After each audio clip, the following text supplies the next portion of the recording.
The 15th shot echoed across the valley, and Chief Warrant Officer Brock Harlan already knew he had missed. He felt it in his bones before his spotter even called it. The bullet sailed wide by 3 feet, vanishing into the rock face behind the enemy position while the radio erupted with desperate voices from the SEAL team pinned down 4,200 yards away. "Harlan, you missed again," the spotter said, his voice carrying the weight of disbelief. "That's 15 consecutive shots." 15. Harlan pressed his eye back to the scope, his hands trembling in a way they never had before. The distance was impossible. The wind patterns shifted every few seconds, swirling through the valley like invisible demons determined to push every round off course. The thin mountain air of Helmand Province offered no forgiveness, and the enemy sniper they called the Whisper had already proven he could reach out and touch anyone who exposed themselves for more than 2 seconds. Before we continue with this story, drop a comment and let us know what state you're watching from. Maybe you know someone who proved the doubters wrong when it mattered most. On the radio, Petty Officer Second Class Miguel Rojas was screaming coordinates between bursts of gunfire. "We have 2 wounded and enemy forces closing from the north. That sniper has us completely pinned. Every time we move, he fires. We need that shooter eliminated now." Captain Jonas Tesfaye stood behind the sniper position, watching Harlan chamber another round with fingers that would not stay steady. The captain had commanded forward operating Base Viper for 11 months. He had seen men crack under pressure before, but he had never seen Brock Harlan, the self-proclaimed best shot in the entire task force, miss 15 consecutive times. "The thermal currents," Harlan muttered, more to himself than anyone else. "They keep shifting. No one can make this shot. No one." Tesfaye studied the valley through his binoculars. The enemy position sat on a ridgeline across a massive gorge, a compound built into the rock face with a single window where the Whisper waited. Between here and there lay 2.5 miles of Afghan air that seemed determined to bend every bullet into uselessness. Another burst of static from the radio. "This is Rojas. Rodriguez just took a round to the shoulder. We are running out of time here. What is the holdup on that sniper support?" Harlan lined up his 16th shot. His breathing was wrong, and he knew it. Too fast, too shallow. But the SEALs were dying, and he was the best they had. He was supposed to be the best they had. The shot cracked across the morning air, and the spotter tracked it through his scope. "Mississippi, 18 inches right." Harlan slammed his fist against the ground. "The scope is off. Has to be. Give me another rifle." Captain Tesfaye had heard enough. He turned to his communications sergeant and spoke 4 words that would change everything. "Get me Master Sergeant Vashti." Harlan spun around so fast he nearly knocked his rifle off its bipod. "Vashti, the instructor. She is not even operational qualified anymore. She teaches basic marksmanship to recruits, Tesfaye. You cannot be serious." Tesfaye met his glare without flinching. 16 misses, Chief. Those SEALs have maybe 90 minutes before they are overrun. You have a better idea? I am listening. Harlan rose to his full height, using every inch of his 6'3" frame to tower over the captain. "This is my operation. My sector. I have been the primary long-range asset for this FOB for 2 years. You're not bringing in some washed-up instructor to take my shot." The radio crackled again, and this time Rojas sounded different. "Quieter. Base, be advised. Kowalski is gone. He, enemy sniper. We are down to 5 effectives, and ammunition is critical. Whatever you are planning, plan faster." The silence that followed that transmission seemed to stretch across the entire valley. Somewhere in the distance, the rhythmic thump of helicopter rotors suggested an extraction team was staging, but everyone knew those birds could not fly into the valley until the Whisper was eliminated. The enemy sniper had already downed 1 helicopter last month. No pilot would risk the approach until that threat was neutralized. Tesfaye looked at Harlan for a long moment, then turned to his sergeant. "Make the call." "You are making a mistake," Harlan said, his voice low and dangerous. "When this goes wrong, it is on your head." When Tesfaye did not respond, Harlan added something else, something quieter that only the men nearby could hear. There's a reason she is just an instructor now. Ask her about the Kellerman incident sometime. Ask her how that trainee ended up in a wheelchair. 20 minutes later, a figure appeared at the edge of the sniper position. Master Sergeant Alara Vashti moved with an economy of motion that suggested she had stopped wasting energy on unnecessary movement years ago.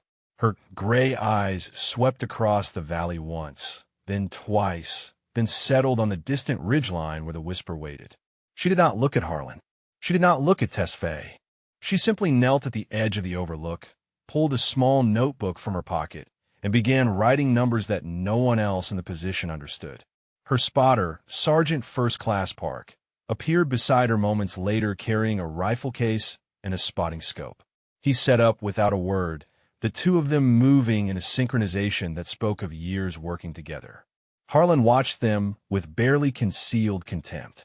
This was his moment, his chance to prove he was still the shooter everyone believed him to be. And now this woman, this disgraced instructor who had not taken an operational shot in 7 years, was kneeling in his position like she owned it. The radio crackled one more time. "Base, we're taking fire from multiple directions now. That sniper is calling corrections for their mortar team. If you have a solution, we need it in the next 60 minutes, or there will not be anyone left to extract." Vashti did not react to the transmission. She just kept writing in her notebook, her pen moving in small, precise strokes while the morning sun climbed higher over the valley. "What is she doing?" someone whispered. Park glanced up from his spotting scope just long enough to answer. "She is listening to the wind." Alara Vashti had learned to read the wind when she was 9 years old, standing beside her grandfather on a Montana ridgeline with a rifle that weighed almost as much as she did. He had taught her that the wind was not an enemy to be fought, but a language to be learned. Most shooters curse the wind. Alara listened to it like music, and right now, the valley below forward operating base Viper was playing a symphony of chaos that only she could hear. 3 distinct wind patterns, she said without looking up from her notebook. Surface level running east to west at approximately 8 miles per hour. Mid-valley thermal current rising from the gorge floor, variable between 12 and 20 miles per hour, depending on sun exposure.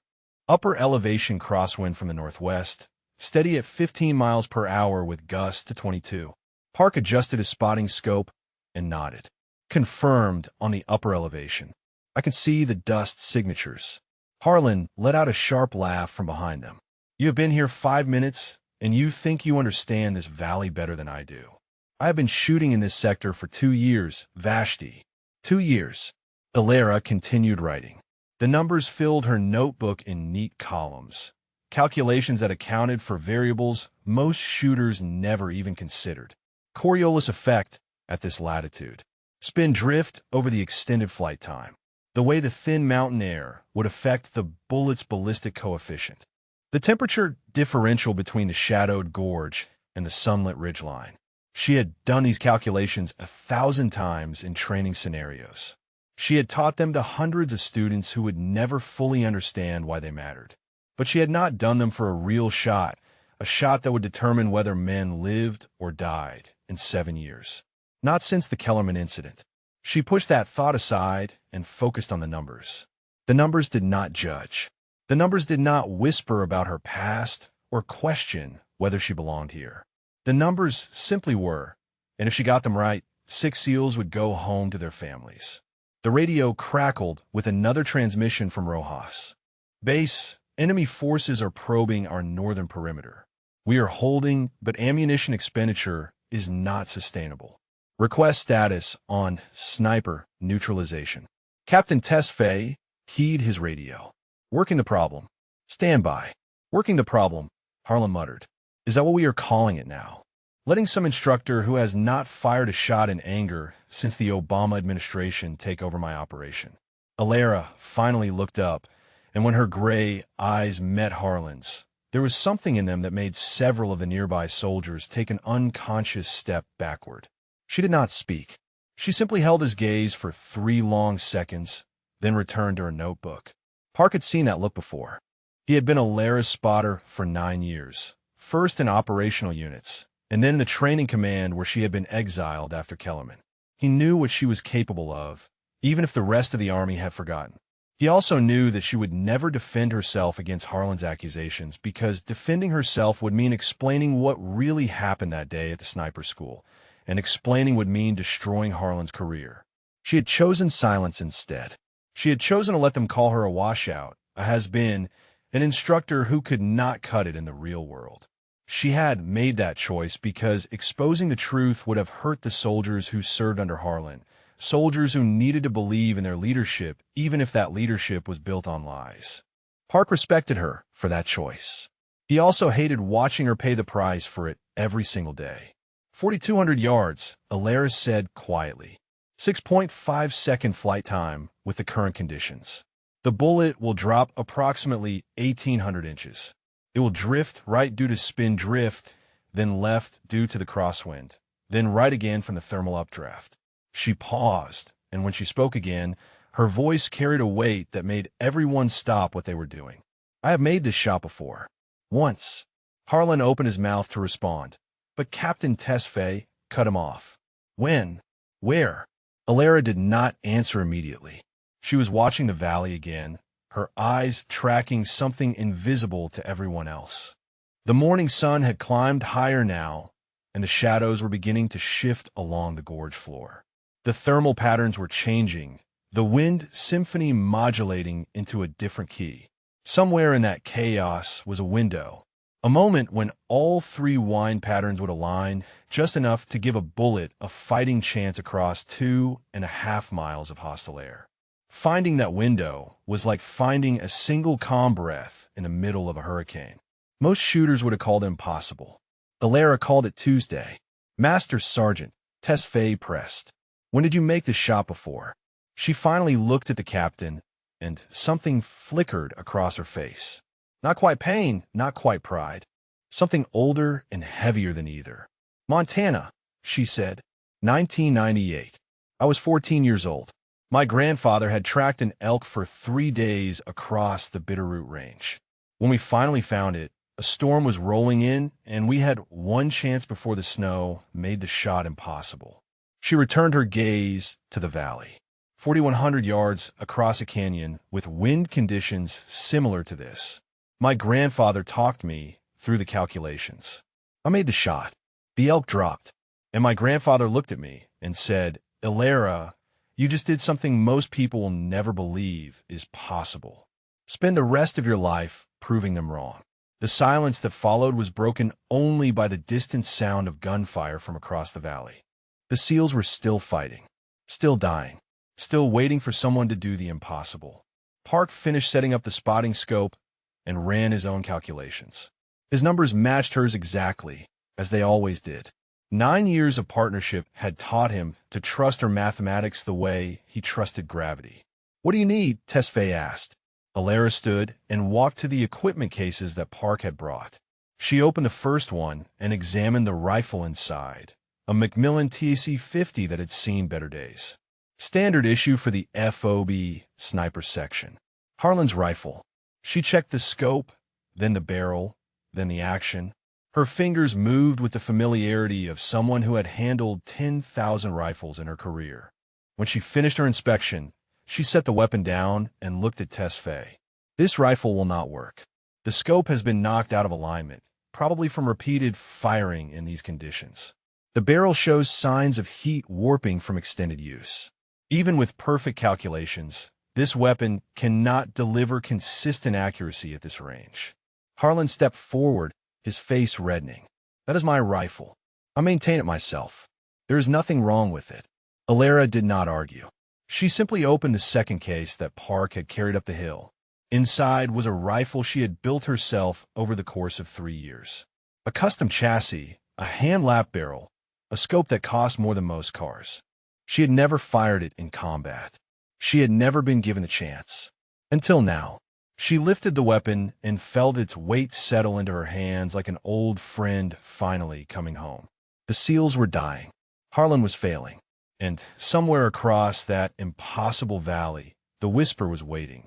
Time to go to work. The mathematics of a 4,200-yard shot would make most people's eyes glaze over within 30 seconds.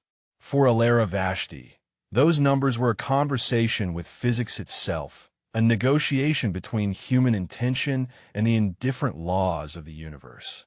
"Park," she said, settling into position beside her spotter. "Walk me through the environmental data one more time."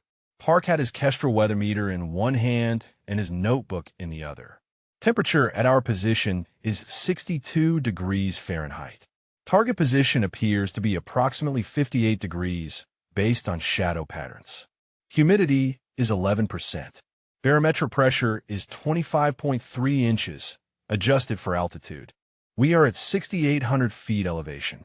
Target is approximately 6,500 feet."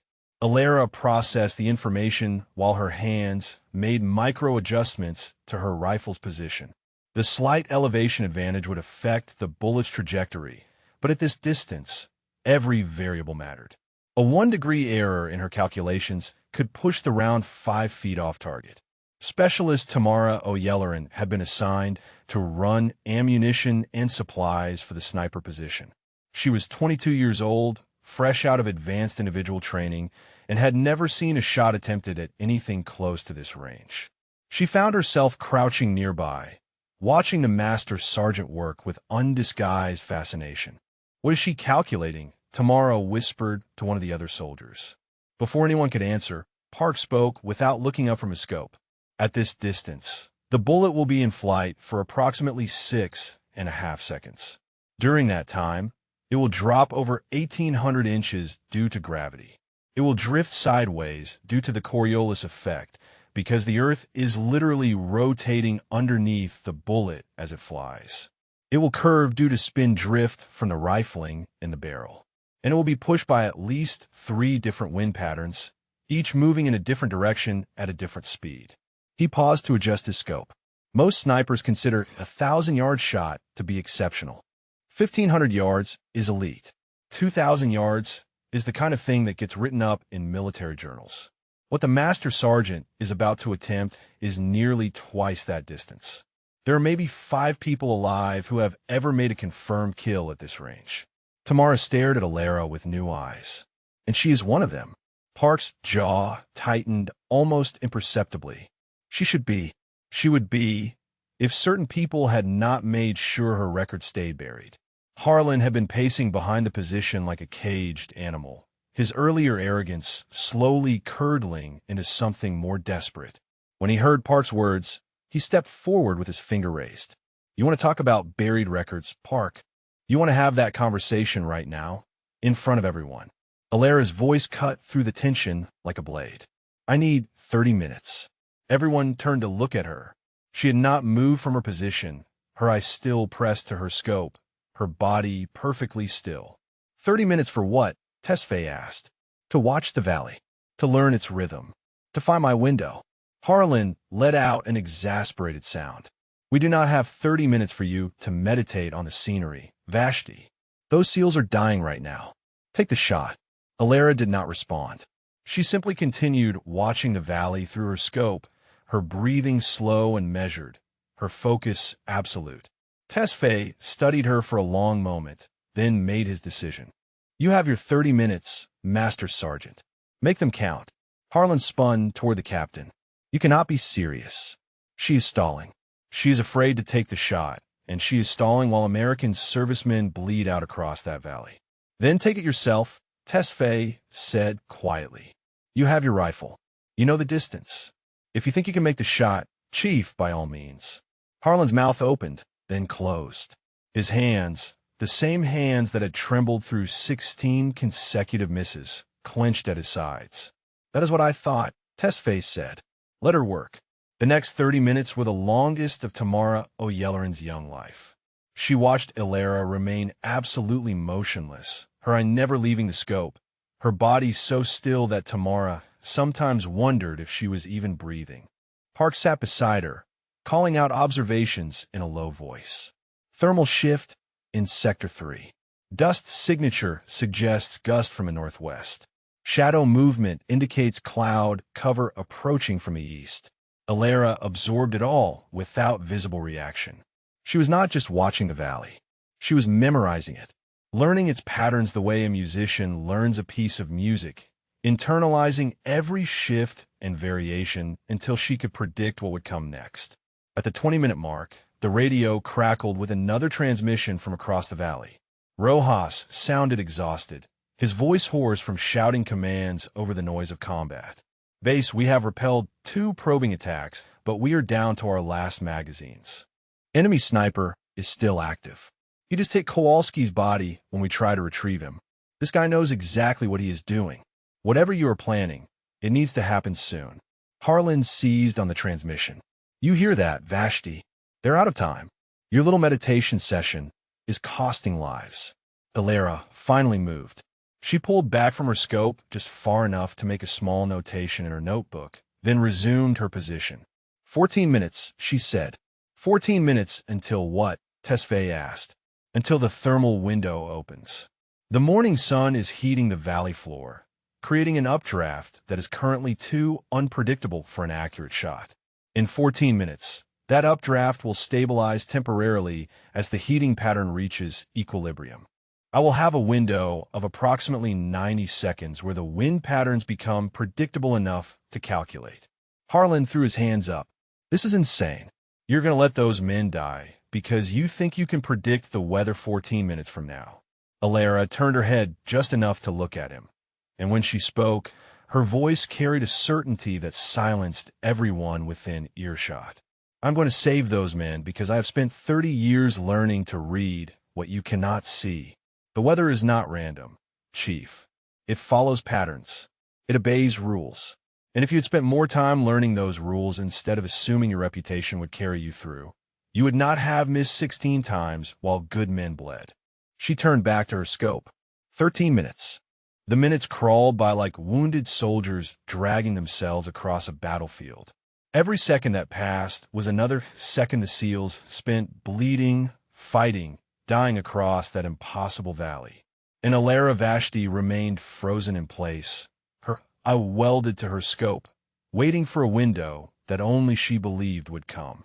Harlan had retreated to the communications tent, where Tamara could hear him speaking in low, urgent tones with someone on the satellite phone. She could not make out the words, but the tone was clear enough. He was making calls, building his case, preparing to shift blame before the first shot was even fired. Park noticed it too. He leaned closer to Alara without taking his eye from the spotting scope. "Harlan is on the horn with someone at Brigade. Probably Colonel Westbrook. They served together in Iraq." Alara did not respond.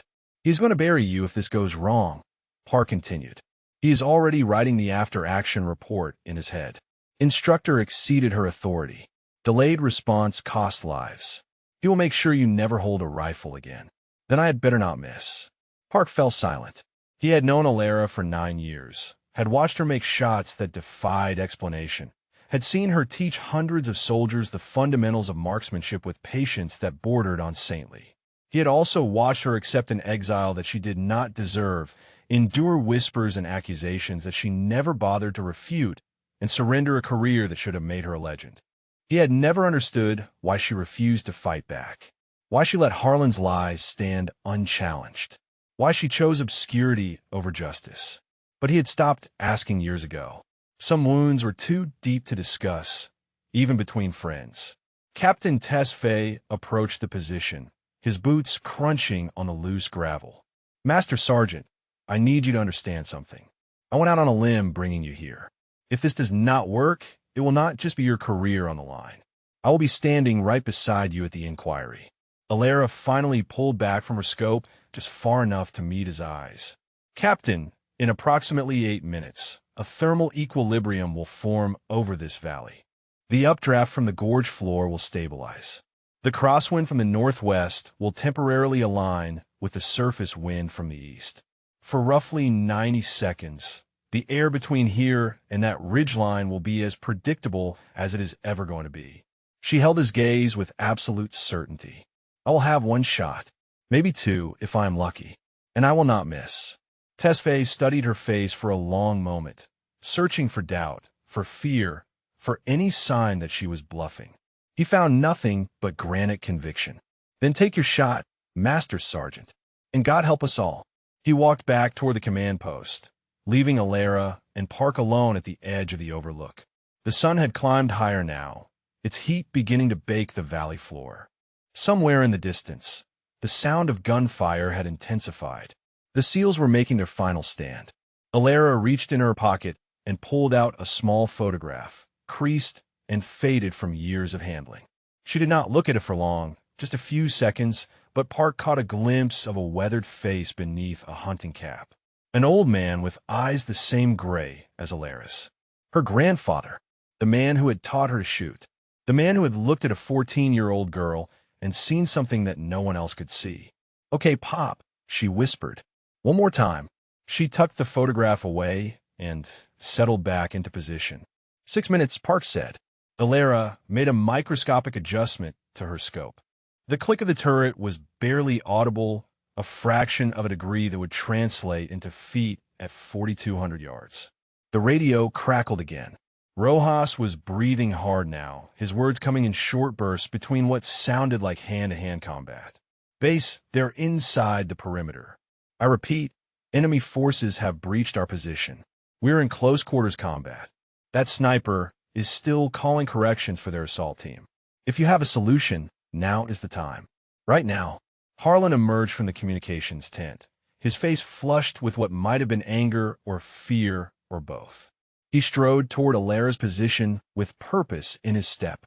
"Vashti, you need to take the shot. Now, not in 6 minutes. Now." Alara did not move. Harlan grabbed her shoulder, trying to pull her away from the rifle. "I said now. Those men are dying because you're too afraid to." What happened next occurred so fast that Tamara almost missed it. Park's hand shot out and caught Harlan's wrist, twisting it away from Alara with a grip that made the bigger man gasp in pain.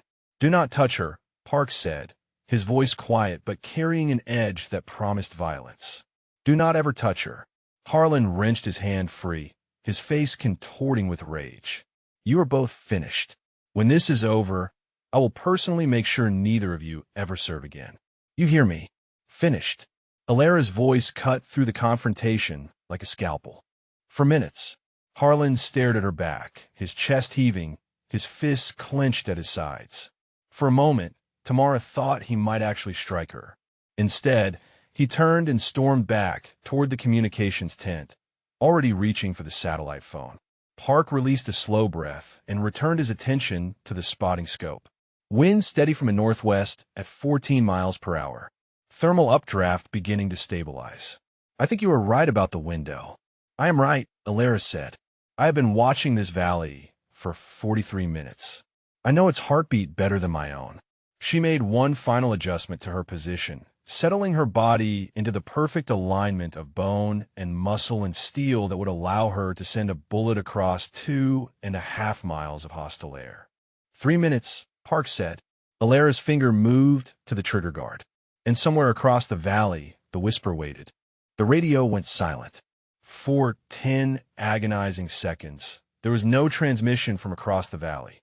No gunfire, no screaming, no desperate pleas for support. Just the hollow whisper of wind through the gorge and the distant cry of a hawk circling overhead. Then Rojas came back on, and his voice had changed. The desperate energy was gone, replaced by something quieter. Something that sounded like a man making peace with his own death. "Base, this is Rojas. We are down to 3 effectives. Kowalski, Rodriguez, and Chin are gone. Morrison is hit bad and will not make it without immediate evac. I have maybe 2 magazines left between all of us. Enemy sniper has our position zeroed. Every time we move, he fires. We cannot advance. We cannot retreat. We're just waiting to die." A pause. The sound of ragged breathing. "If anyone is listening, tell my wife I love her. Tell my daughter I am sorry I will not make it to her graduation. And whoever is supposed to be handling that sniper, I hope you can live with yourself." Rojas out. The transmission ended with a click that seemed to echo across the entire base. Tamara watched Alara's body for any sign of reaction. The master sergeant remained perfectly still, her eye pressed to the scope, her finger resting alongside the trigger guard. But Tamara noticed something she had not seen before. A slight tremor in Alara's left hand. A barely perceptible tightening of her jaw. She was not made of stone after all. Park leaned closer to his scope, his voice steady despite the weight of what they had just heard. 2 minutes to the window. Thermal patterns are aligning. Wind from the northwest holding at 13 miles per hour. Harlan's voice cut across the position from near the communications tent. You hear that, Vashti? 3 men dead because you wanted to wait for your perfect window. Their blood is on your hands now. Not mine. Yours. Alara did not respond, but Tamara saw her jaw tighten another fraction of an inch. He's trying to get in your head, Park murmured. Block him out. But the damage was done. Tamara could see it in the subtle shift of Alara's breathing, the almost imperceptible tension that had crept into her shoulders. The doubt that Harlan had planted was taking root, feeding on the guilt that lived somewhere deep inside the master sergeant. 3 men dead, and she had done nothing but watch the wind. 1 minute 30 seconds, Park said. Window is forming. I have visual confirmation of thermal stabilization over the gorge. Alara's finger moved from the trigger guard to the trigger itself. The slightest pressure, barely enough to feel the resistance of the mechanism. I need a wind call at the target, she said. Park shifted his scope to the distant ridgeline, searching for indicators near the enemy position. Dust movement suggests 6 to 8 miles per hour from the east at target elevation. Slight variation from what we have here. Just 0.2 mils right. Alara's hand moved to the scope, making the adjustment with mechanical precision. But Tamara noticed that her movements were slightly faster than before, slightly less controlled. The pressure was getting to her. 60 seconds, Park said. Alara drew a deep breath and held it, then released it slowly. A technique Tamara recognized from basic marksmanship training. Calming the heart rate, steadying the hands, finding the stillness between heartbeats where the shot lived. But something was wrong. Alara's breathing was not settling into its normal rhythm. Her heart rate was not dropping. The weight of 3 dead SEALs and 3 more dying was sitting on her chest like a physical burden. She thought about her grandfather, about the elk hunt in Montana when she was 14, about the moment when he had looked at her and said those words that had defined her entire life. You just did something most people will never believe is possible. Spend the rest of your life proving them wrong. But what if they were right? What if she was not the shooter she used to be? What if 7 years behind a desk had dulled her edge, eroded her confidence, turned her into exactly what Harlan said she was? A washout, a has-been, an instructor who could not cut it when lives were on the line. 30 seconds, Park said. Window is opening. Alara forced herself to focus on the scope. The enemy compound swam into crystal clarity, the window where the whisper waited centered perfectly in her crosshairs. At this magnification, she could see individual stones in the wall. She could see the shadow of movement inside. She could see the barrel of a rifle emerging from the darkness. The whisper was preparing to fire again. 15 seconds, Park said. Take the shot when ready. Alara's finger tightened on the trigger. The slack disappeared. The mechanism reached a break point where another ounce of pressure would send a bullet screaming across 2.5 miles of Afghan air. And her hands began to shake. Not much, barely visible to anyone watching. But she could feel it. The tremor that had started in her left hand had spread to her right. Her breathing was wrong. Her heart rate was too high. Everything she had spent 30 years mastering was failing her at the moment when it mattered most. Park saw it. His voice dropped to barely a whisper. You have done this before. Trust yourself. But the doubt was louder. Harlan's voice echoed in her mind. Their blood is on your hands. 3 men dead. 3 men dead because she had waited. Because she had been so certain of her window, so confident in her calculations, that she had let men die while she watched the wind. What if she missed? What if she fired and the bullet went wide like Harlan's 16 shots, and the whisper put another round into the SEAL position, and Morrison died, and Rojas died, and the last 2 survivors died, and all because she thought she was better than everyone else? 10 seconds, Park said. Alara, take the shot. Her finger would not move. 5 seconds. The window was closing. The thermal patterns were shifting. In moments, the chaos would return, and her chance would be gone, and 6 men would die because she could not pull a trigger. Park's hand touched her shoulder, not grabbing like Harlan, just resting there. A reminder that she was not alone. "I have watched you hit targets at ranges that should not be possible," he said quietly. "I have seen you do things with a rifle that made me believe in miracles. Trust yourself, Elara. I trust you." The window was almost gone. Elara closed her eyes for half a second. When she opened them again, the doubt was still there. The fear was still there. But underneath it, deeper and stronger, was something else. Her grandfather's voice. Prove them wrong. She pulled the trigger. The bullet left the barrel at 2,800 feet per second. In the time it took Elara to blink, the round had already traveled 300 yards. But it still had 3,900 more to go, and the valley was not done fighting.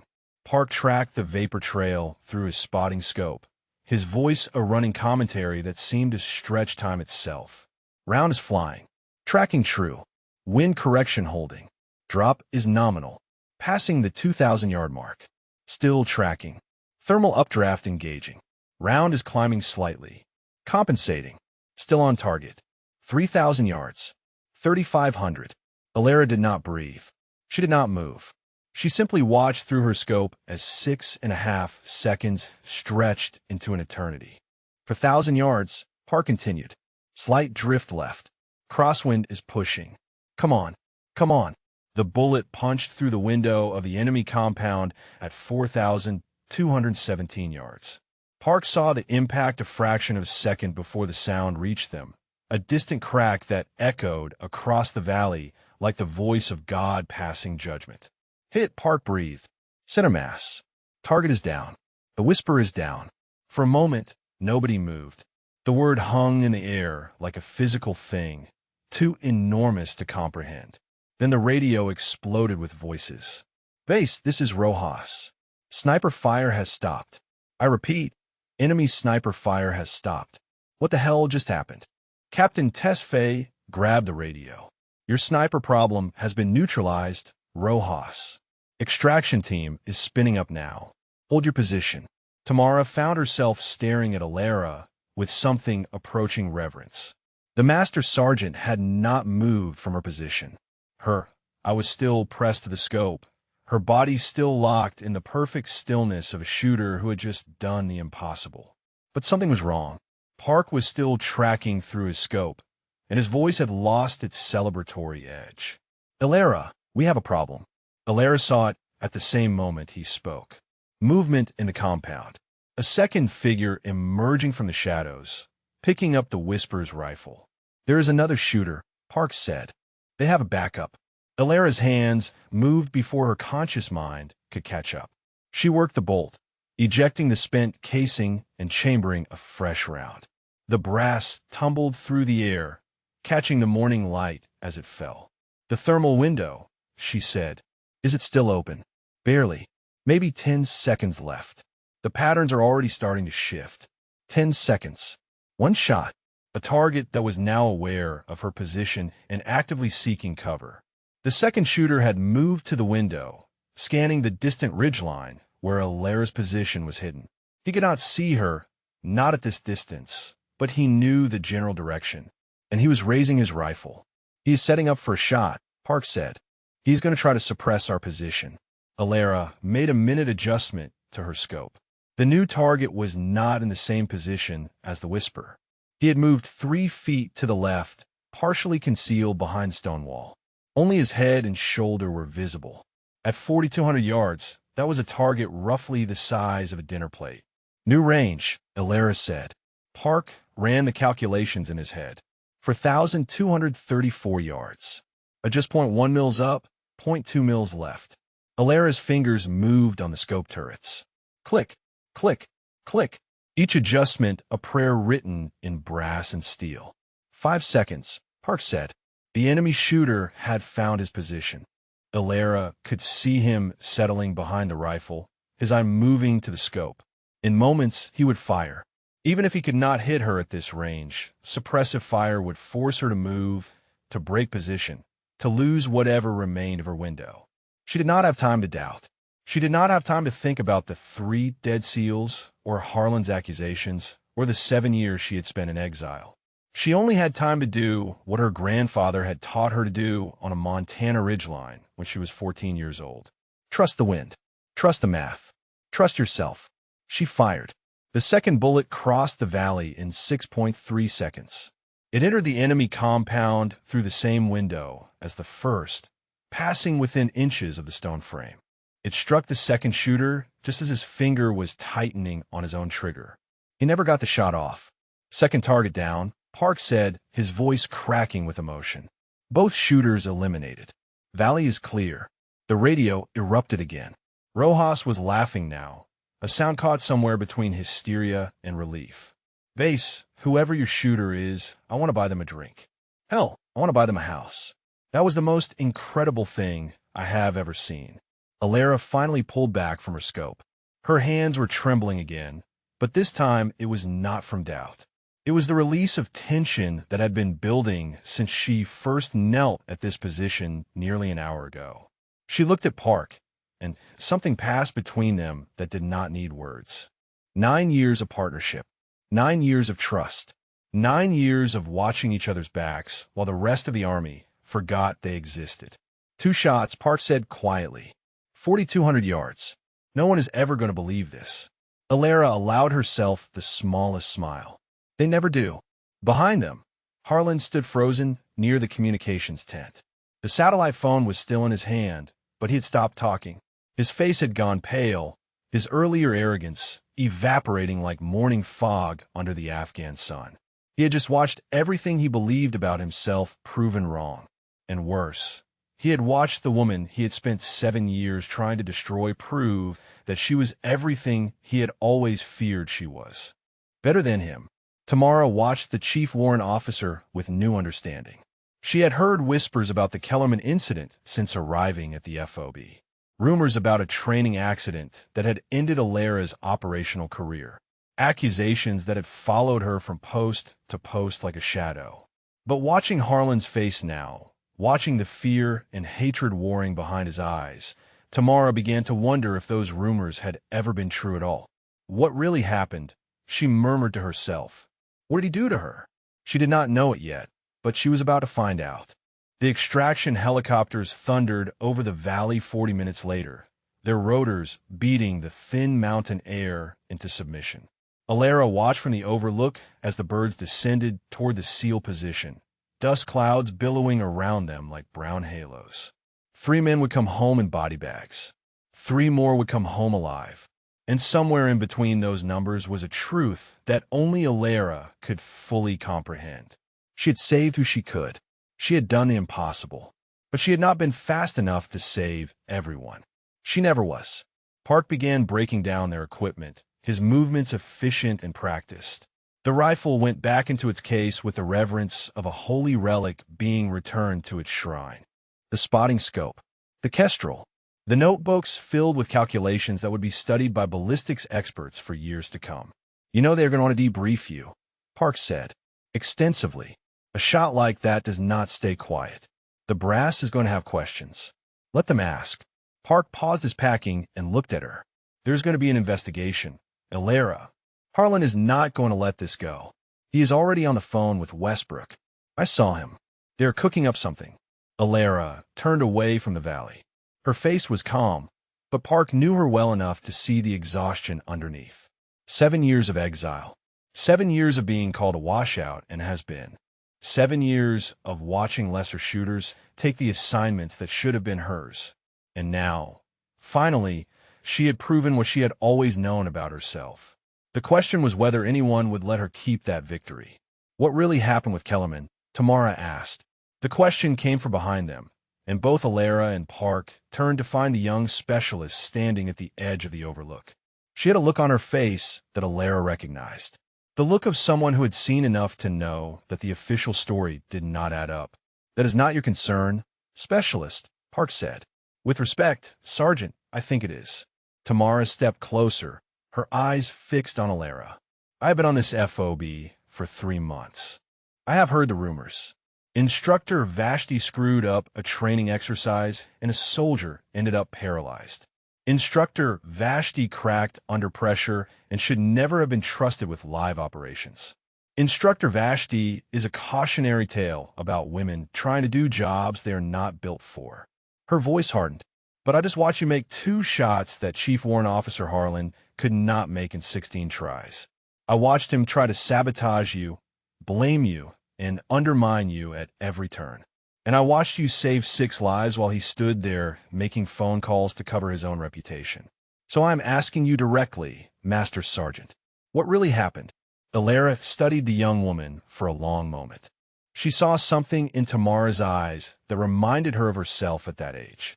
The hunger to understand. The refusal to accept comfortable lies. The need to know the truth, even when the truth was ugly. Park, give us a minute. Park hesitated, then nodded and moved toward the communications tent, leaving Alara and Tamara alone at the edge of the overlook. Alara sat down on a flat rock, her body suddenly feeling every one of her 34 years. The adrenaline was fading now, leaving behind the familiar ache of muscles held too tight for too long. Specialist Kellerman was one of my students at the Army Sniper School. She began. 7 years ago. He was talented, one of the best I had ever trained. But he was also reckless. He took shortcuts. He trusted his instincts over his calculations because his instincts had never failed him before. She paused, gathering the memories she had spent 7 years trying to bury. We were running a live fire exercise in the mountains.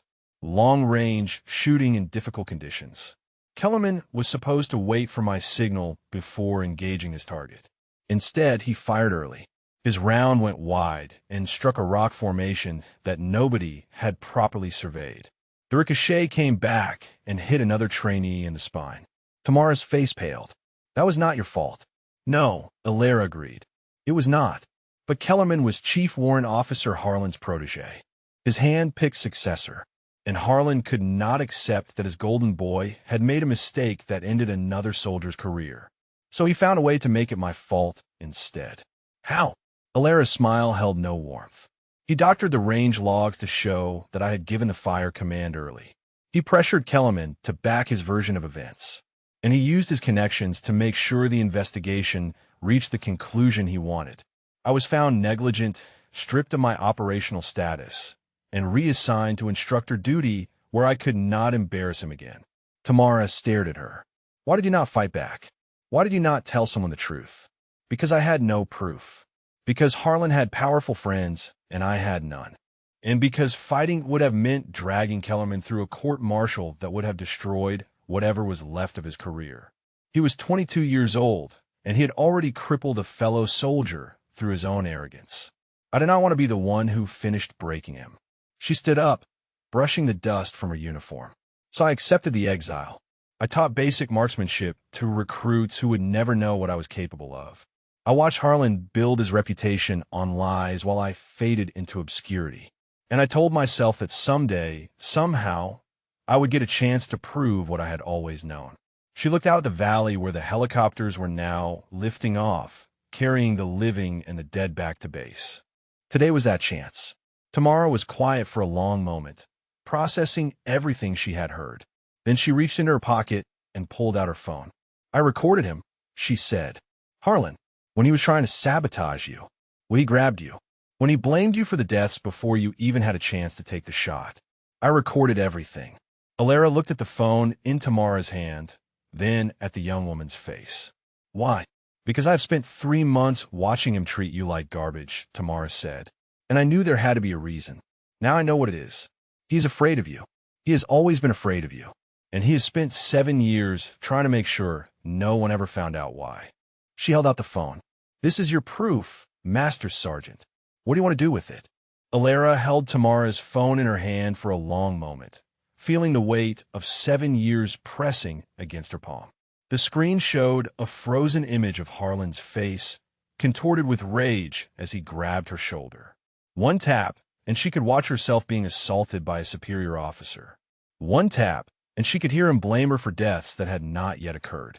One tap, and she could end the career of the man who had destroyed hers. She handed the phone back to Tamara. Hold on to that for now, she said. Do not share it with anyone. Do not tell anyone you have it. Not yet. Tamara's face showed confusion. But this proves everything. This shows what he really is. I know what it shows. But there's a right way to do this and a wrong way. If we go public now, while emotions are still high, Harlan will claim we edited the footage. He will say we are trying to steal credit for the shot. He will turn this into a he said, she said, and his friends at Brigade will make sure his version wins. She put her hand on Tamara's shoulder. Trust me, specialist. I've been playing this game a lot longer than you have. The time will come, but it has to be the right time. Tamara reluctantly pocketed the phone. What do we do now? Now we debrief. We answer questions. We let the official record show exactly what happened today. And we wait for Harlan to make his move. They did not have to wait long. Captain Tesfaye found Ilera outside the Tactical Operations Center an hour later. The helicopters had returned with the survivors, and the base medical team was working frantically to stabilize Morrison, the most critically wounded of the SEALs. The 3 body bags had been laid out in the mortuary tent, awaiting transport back to the States. Master Sergeant, Tesfaye said, we have a situation. Ilera had been expecting this. What kind of situation? Tesfaye's jaw tightened. Chief Warrant Officer Harlan has filed a formal complaint with Brigade Headquarters. He is claiming that you deliberately delayed taking the shot in order to make him look incompetent. He says your hesitation directly contributed to the deaths of 3 American servicemen. The words hung in the air like poison gas. Ilera felt Park stiffen beside her, felt Tamara's sharp intake of breath from somewhere behind. But she kept her own face perfectly neutral. I see, she said. And what does Brigade think of his complaint? Tesfaye hesitated. Colonel Westbrook is Harlan's old commanding officer from Iraq. They go back 15 years. The colonel has already ordered a formal inquiry into your conduct during the operation. You are to report to the command tent at 1800 hours for preliminary questioning. Park stepped forward, his face dark with anger. This is insane. She just made 2 of the longest confirmed kills in military history. She saved 6 lives, and Harlan is trying to court-martial her for it. I'm not trying to do anything, Tesfaye said carefully. I'm telling you what is happening. There are forces at work here that are above my pay grade.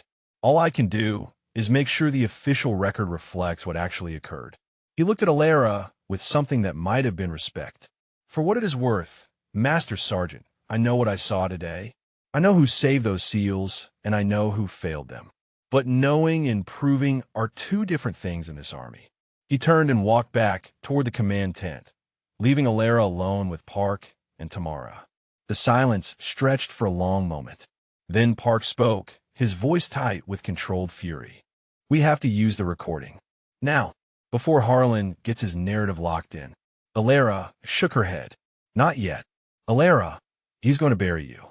Again, he is going to use his connections and his lies and his political games to take everything you just earned. You cannot let him win. Not this time. Ilera turned to face her spotter, and there was something in her eyes that made him stop mid-sentence. A calm that went deeper than mere patience. The calm of someone who had already seen how this story ended. Dae-Jung, she said quietly, I have spent 7 years waiting for this moment. 7 years watching Harlan climb the ladder while I taught basic rifle skills to privates fresh out of boot camp. 7 years knowing the truth and being unable to prove it. Do you really think I'm going to let him slip away now? Park stared at her. Then what is your plan? Ilera looked toward the medical tent where the SEAL survivors were being treated. Her gaze found a figure being helped off a stretcher. Petty Officer Second Class Miguel Rojas. The man whose voice had crackled through the radio during those desperate hours. The man who had said goodbye to his wife and daughter because he thought he was going to die. Right now, Harlan thinks he controls the narrative, Ilera said. He thinks his connections with Westbrook will protect him. He thinks no one will believe the word of a disgraced instructor over a decorated chief warrant officer. She turned back to Park and Tamara. But Harlan made a mistake today. He was so focused on destroying me that he forgot about the people I was trying to save. 6 SEALs were trapped in that valley. 3 of them died, and the 3 who survived know exactly what happened. They heard the radio traffic. They counted the shots. They know who failed them and who saved them. Her smile was thin and sharp as a blade. Harlan has his connections, but I have witnesses. And in about 3 hours, those witnesses are going to be asked to give their official statements about today's operation. Rojas is going to tell them everything. Every missed shot, every wasted minute, every second they spent dying while Harlan failed and failed and failed again. She started walking toward the medical tent. The truth does not need political connections, she said over her shoulder. It just needs someone brave enough to tell it. The medical tent smelled like antiseptic and blood. Alara paused at the entrance, letting her eyes adjust to the dim interior light. 3 cots were occupied. Morrison lay unconscious on the far end, his chest wrapped in bandages, and 4 dripping steadily into his arm. The other 2 survivors sat on adjacent cots, their wounds dressed, but their eyes still carrying the hollow look of men who had watched their brothers die. Rojas saw her first. He was smaller than she had imagined from his voice, compact and wiry, with a face that looked like it had been carved from brown stone. A bandage covered most of his left forearm, where a bullet had grazed him during the final assault. But when he saw Alara standing in the entrance, something changed in his expression. The hollow look faded, replaced by something fierce and bright. "You," he said.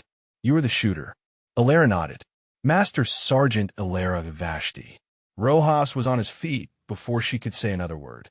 He crossed the distance between them in 3 quick strides and wrapped his arms around her in an embrace that drove the air from her lungs. She stiffened. Physical contact was not something she was accustomed to, not after 7 years of isolation. But Rojas held on, his body shaking with something that might have been laughter or tears or both. "I heard the shots," he said into her shoulder. 2 shots, 6.5 seconds apart. And then the world went quiet. I thought I was already dead and just did not know it yet. Then I realized the sniper fire had stopped. Both of them. You got both of them.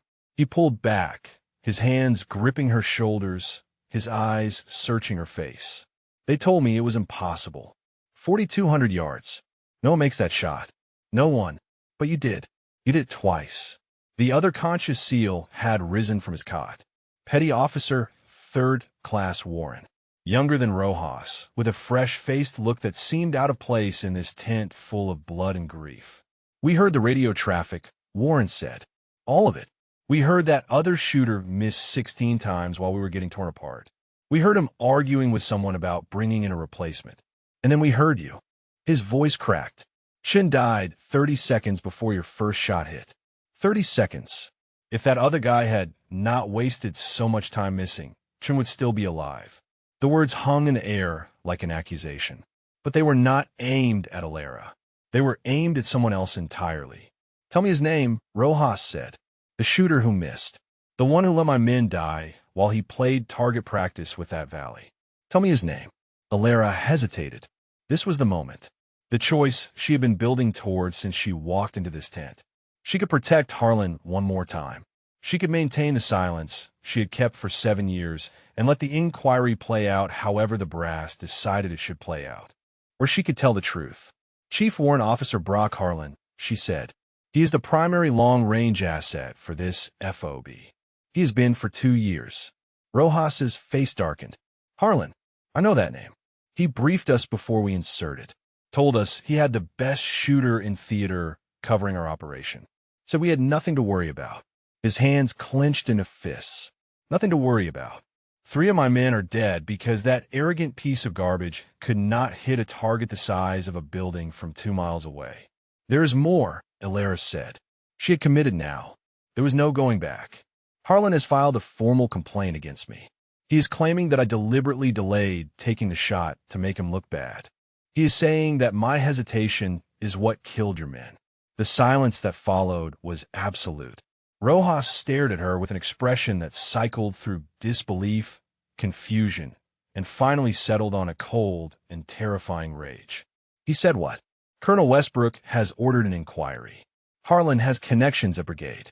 He is trying to bury me before anyone can ask too many questions about his 16 misses." Warren let out a sound that was half laugh and half snarl. "That is insane. We were on the radio the entire time. We heard everything. We know exactly how long it took for that first competent shot to come through. Rojas was already moving toward the tent exit. Where is this inquiry happening? 1800 hours. Command tent. I'm going to be there. Petty officer, you're wounded. You should rest. Rojas turned back to face her, and there was something in his eyes that reminded Alara of her grandfather. That same mountain granite. That same absolute refusal to accept injustice. Master Sergeant, 3 of my brothers died today. Chun, Rodriguez, Kowalski. They had families. They had futures. And they're gone because some egotistical desk jockey could not admit that he was not the best shooter in theater. He stepped closer, his voice dropping to something barely above a whisper. You saved my life. You saved Warren's life. You saved Morrison's life. And now the man who failed us is trying to destroy you for it. Do you really think I'm going to lie in a cot and let that happen? Alara met his gaze. She saw the fire there. The same fire that had kept him fighting when he was down to his last magazine. The same fire that had made him radio goodbye to his wife and daughter rather than surrender. No, she said. I do not think you are. Good. Rojas moved past her toward the exit. Because I have a statement to give. And when I am done, Chief Warrant Officer Harlan is going to wish he had never picked up a rifle in his life. Warren was right behind him, limping slightly but moving with the same determined fury. Alara watched them go. Then she allowed herself one small moment of something she had not felt in 7 years. The command tent was packed by 1800 hours. Word had spread across the FOB like wildfire. The instructor who made the impossible shot. The chief warrant officer who missed 16 times. The SEAL survivors who were demanding to testify. Every soldier who could find an excuse to be near the command tent had found one. Colonel Westbrook sat at the center table, his silver eagles gleaming under the harsh overhead lights. He was a thick-necked man in his late 50s with the look of someone who had spent more time in conference rooms than combat zones over the past decade. Beside him sat a JAG officer with a laptop and a recorder tasked with documenting the proceedings. Harlan stood at attention near the front, his dress uniform immaculate, his face composed into an expression of wounded dignity. He had spent the past 2 hours rehearsing his version of events with Westbrook. The story was simple. The disgraced instructor had frozen under pressure. Her delay had cost lives. He had done everything in his power to salvage the situation, but her incompetence had made success impossible. It was a good story. It might even have worked. Then the SEALs walked in. Rojas entered first, his wounded arm in a sling, his eyes scanning the room until they found Harlan. The look he gave the chief warrant officer made several nearby soldiers take an involuntary step backward. Warren followed close behind, limping but upright, his jaw set with the same quiet fury. They took positions near the back of the tent, refusing the seats that were offered to them. Colonel Westbrook cleared his throat. This inquiry is convened to examine the events of this morning's operation, specifically the conduct of Master Sergeant Alara Vashti during the sniper support mission for SEAL Team 4. Chief Warrant Officer Harlan, you may present your complaint. Harlan stepped forward, his voice steady and measured. Sir, at approximately 05:30 this morning, I was engaged in providing long-range fire support for a SEAL element that had come under enemy sniper attack. Due to extremely difficult environmental conditions, I was unable to neutralize the threat. I requested that Master Sergeant Vashti be brought in as a secondary shooter. He paused for effect. What I did not anticipate was that Master Sergeant Vashti would deliberately delay taking the shot for nearly 45 minutes. During that time, 3 American servicemen were killed. I believe her hesitation was motivated by a desire to make me appear incompetent, stemming from a personal grudge she has held against me since her removal from operational status 7 years ago. Westbrook nodded gravely. A serious accusation, Chief. Do you have evidence to support this claim? Sir, I have 15 years of exemplary service and a spotless record. Master Sergeant Vashti has a documented history of negligence that resulted in a training accident and the permanent injury of a fellow soldier. Her conduct today was consistent with someone who should never have been given operational authority. The tent was silent. Alara stood at attention near the sidewall, her face betraying nothing. Park stood beside her, his hands clenched at his sides. Westbrook turned to Alara. "Master Sergeant, how do you respond to these allegations?" Before Alara could speak, a voice cut through the tent from the back. "Permission to address the inquiry, Colonel." Every head turned. Rojas had stepped forward, his good hand raised. Westbrook frowned. "And you are?" "Petty Officer Second Class Miguel Rojas. SEAL Team 4. I was the team leader of the element that Master Sergeant Vashti saved this morning. And I have information relevant to this inquiry." Harlan's face tightened almost imperceptibly. "Sir, this is highly irregular. The petty officer is wounded and emotional. His testimony would be compromised by—" "Let him speak," Westbrook said. The words seemed to surprise even him, as if some part of his conscience had momentarily overridden his loyalty to Harlan. Rojas walked forward until he was standing directly in front of the colonel's table. He did not look at Harlan. He did not need to. "Colonel, my team was pinned down for over 2 hours this morning. During that time, we were in constant radio contact with this base. We heard every transmission, every update, every shot that Chief Warrant Officer Harlan took at the enemy position. He let that sink in. 16 shots, Colonel. 16 misses. 2 hours of listening to that man fail, while my brothers bled out around me. Chin took a round to the throat, while Harlan was lining up his 12th attempt. Rodriguez died during the 14th. By the time Master Sergeant Vashti arrived at the shooting position, we had already lost 2 men. Warren stepped forward to join his team leader. I can corroborate everything Petty Officer Rojas has said, sir. We were there. We heard it all." Rojas continued. "When Master Sergeant Vashti took over, she requested 30 minutes to analyze the environmental conditions. Chief Warrant Officer Harlan opposed this request. He wanted her to fire immediately, even though his own 16 attempts had proven that blind shots were useless at that range." His voice hardened. Master Sergeant Vashti waited for her window, and when that window opened, she put 2 rounds into 2 targets at over 4,200 yards. She did in 12 seconds what Chief Warrant Officer Harlan could not do in 2 hours. The silence in the tent was absolute. Rojas finally turned to look at Harlan, and his voice dropped to something cold and quiet. 3 of my men are dead, Chief, and you have the nerve to stand here and blame the woman who saved the rest of us. You are a disgrace to that uniform." Harlan's composure finally cracked. He took a step toward Rojas, his finger raised. "Now listen here, you insubordinate. Sit down, Chief." The voice came from Westbrook. The colonel's face had changed. The political calculation was gone, replaced by something that looked almost like shame. Harlan froze. "Sir, you cannot possibly believe." "I said sit down." Westbrook's voice left no room for argument. "This inquiry is suspended pending a full investigation into the events of this morning. All radio logs, shot records, and witness statements will be collected and reviewed. Until that review is complete, Chief Warrant Officer Harlan, you are relieved of duty." The words hit Harlan like a physical blow. He staggered slightly, his face going pale.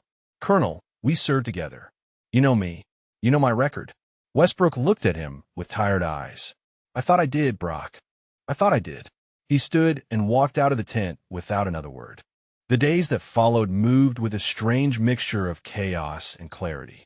Investigators arrived from brigade headquarters, then from division, then from commands that Alara had never even heard of. A shot of 4,200 yards was not just news within the FOB. It was news that traveled up chains of command until it reached offices with flags on the walls and stars on the shoulders of the men behind the desks. Alara answered their questions with the same calm precision she had used to calculate windage and elevation. She told them about the thermal patterns, about the 30-minute wait, about the 2 shots that had crossed the valley in the space of 12 seconds. She did not embellish. She did not minimize. She simply told the truth and let them do with it what they would. Park corroborated everything. So did Tamara, who produced her phone recording only when the investigators specifically asked if anyone had documented Harlan's behavior during the operation. The footage showed everything.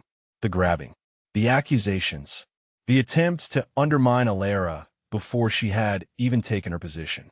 By the third day, Harlan had been confined to quarters pending the completion of the investigation. By the fifth day, word came down that he would be facing a formal board of inquiry into his conduct, not just during the sniper operation, but over the course of his entire career. Someone had started asking questions about the Kellerman incident.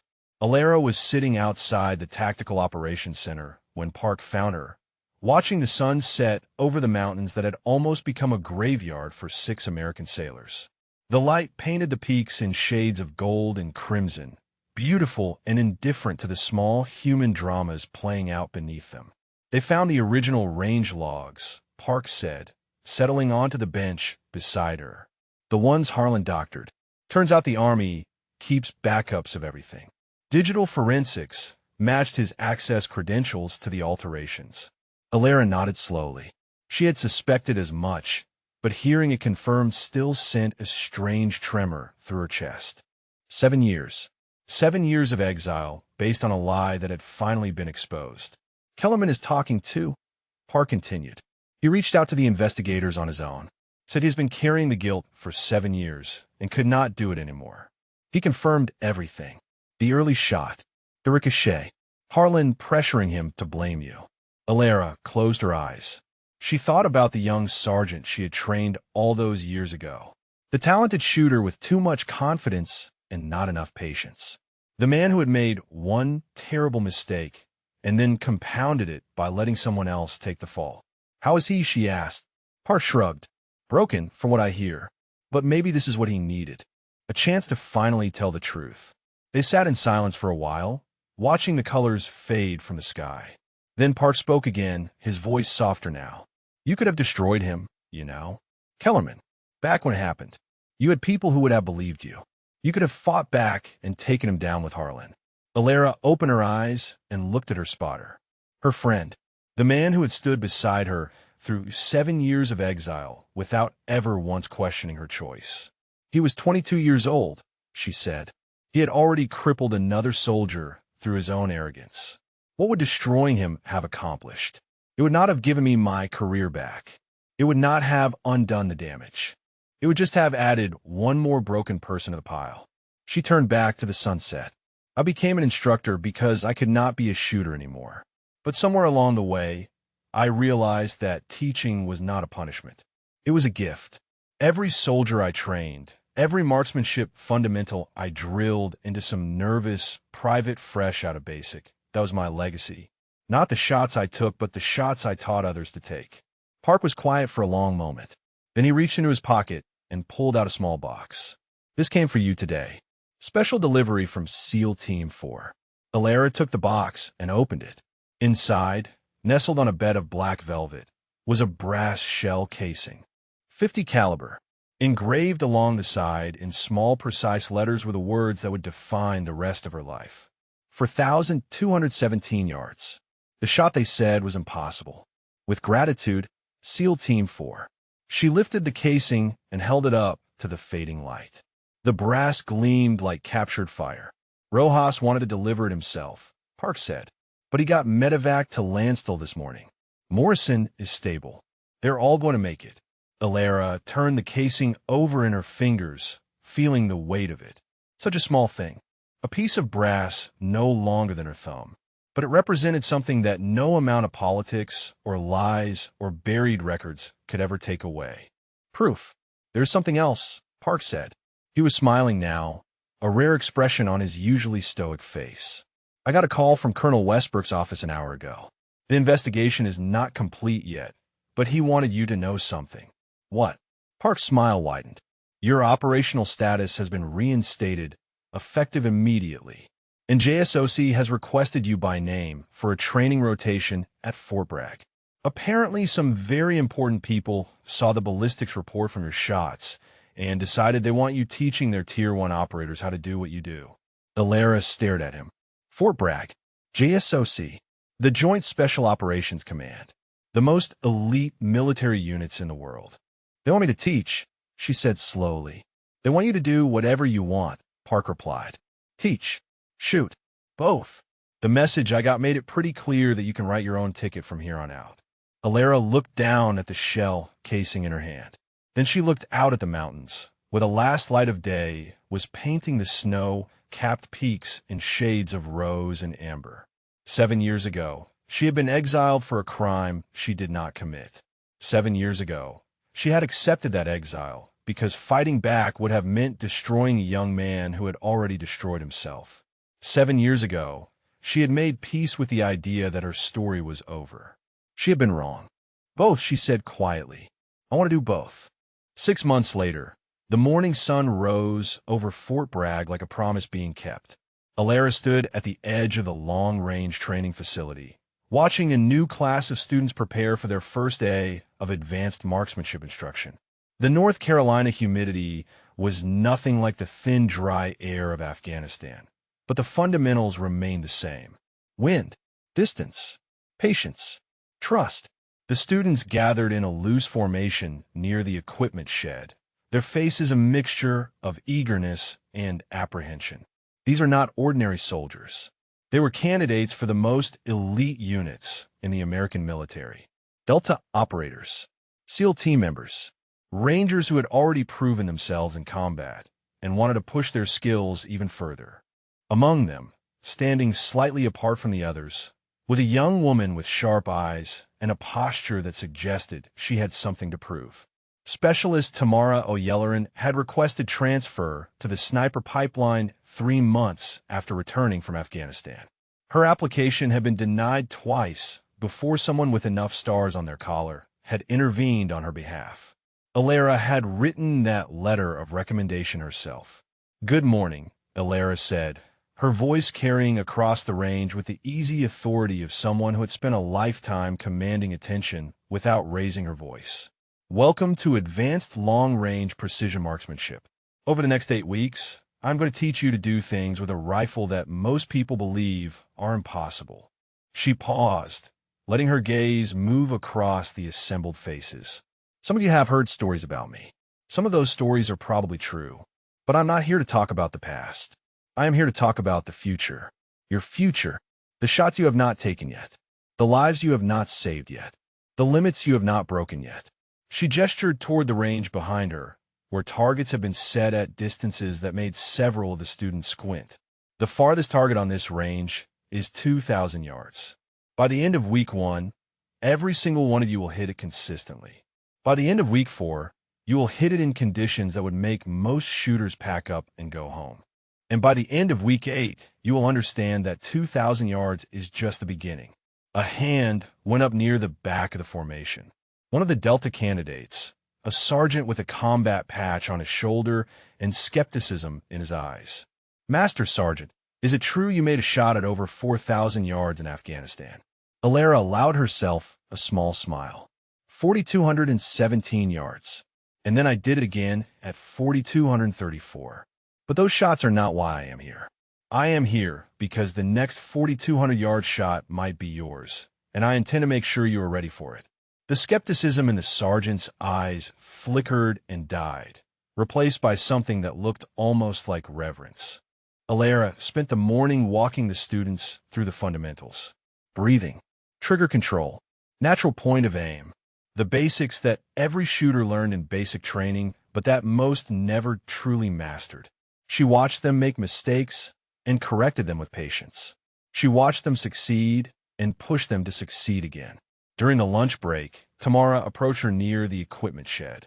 "Master Sergeant, I wanted to thank you. For the letter. For everything." Alara looked at the young woman who had recorded Harlan sabotage, who had asked the questions that needed asking, who had refused to accept comfortable lies when the truth was ugly. "You earned your place here, specialist." The letter just opened the door. "You're the one who walked through it." Tamara hesitated, then asked the question that had clearly been building since she arrived at Fort Bragg. "What happened to Harlan?" Alara's expression did not change, but something shifted behind her eyes. "He was court-martialed 4 months ago. Conduct unbecoming. Falsifying official documents. Dereliction of duty. He received a dishonorable discharge and forfeiture of all benefits." Tamara nodded slowly. "And Kellerman. He testified against Harlan at the court-martial. Told the whole truth for the first time in 7 years. Last I heard, he was working with Veterans Affairs, helping soldiers transition out of service, trying to make amends in his own way. Do you think he has? Alara considered the question. Some wounds never fully heal, she said finally. But that does not mean we stop trying to heal them. Kellerman made a mistake when he was young and afraid. He spent 7 years letting that mistake define him. Now he's trying to let something else define him instead. I think that is the most any of us can do. The afternoon session pushed the students harder. Alara introduced variables. Wind flags at multiple distances. Moving targets. Time pressure. She watched them struggle and adapt. Watched them fail and learn. Watched them begin to understand that long-range shooting was not about the rifle or the scope or even the trigger pull. It was about the mind, the patience, the willingness to trust in preparation when everything else was chaos. As the sun began its descent toward the tree line, Alara called the class to formation one last time. Tomorrow we start the real work, she said. Today was just to see what you were made of. Some of you impressed me. Some of you have a long way to go. But every single one of you showed me something that matters more than talent or experience. She looked at Tamara, then at the Delta sergeant, then at each face in the formation. You showed me that you want this, that you are willing to suffer for it, that you understand that the shot is not the end of the journey. It is the beginning. She reached into her pocket and pulled out a brass shell casing, worn smooth from months of handling. The engraving caught the fading light. 4,217 yards, she said. That is the shot they said was impossible. But I'm going to let you in on a secret. There is no such thing as an impossible shot. There are only shots we have not learned to make yet. She tucked the casing back in her pocket and smiled. Class dismissed. I will see you at 0500 tomorrow. Do not be late. The students dispersed toward the barracks, talking among themselves in excited whispers. Tamara lingered for a moment, catching Alara's eye. Master Sergeant, one more question. Go ahead. That shot in Afghanistan. The one at 4,200 yards. What were you thinking right before you pulled the trigger? Alara looked out at the range, at the targets standing silent in the distance, at the wind moving through the grass like the breath of something ancient and patient. I was thinking about my grandfather, she said, about something he told me when I was 14 years old, standing on a mountainside in Montana with a rifle that weighed almost as much as I did. What did he tell you? Alara turned back to Tamara, and her gray eyes held the same calm certainty they had held in that valley 6 months ago, when the fate of 6 men had rested on her ability to read the wind. He told me to prove them wrong. She picked up her rifle case and started walking toward the setting sun, and I have been doing it ever since. If this story moved you, drop a comment about what resonated most. Share a time when someone proved their doubters wrong, or tell us about a woman who inspired you with her quiet strength.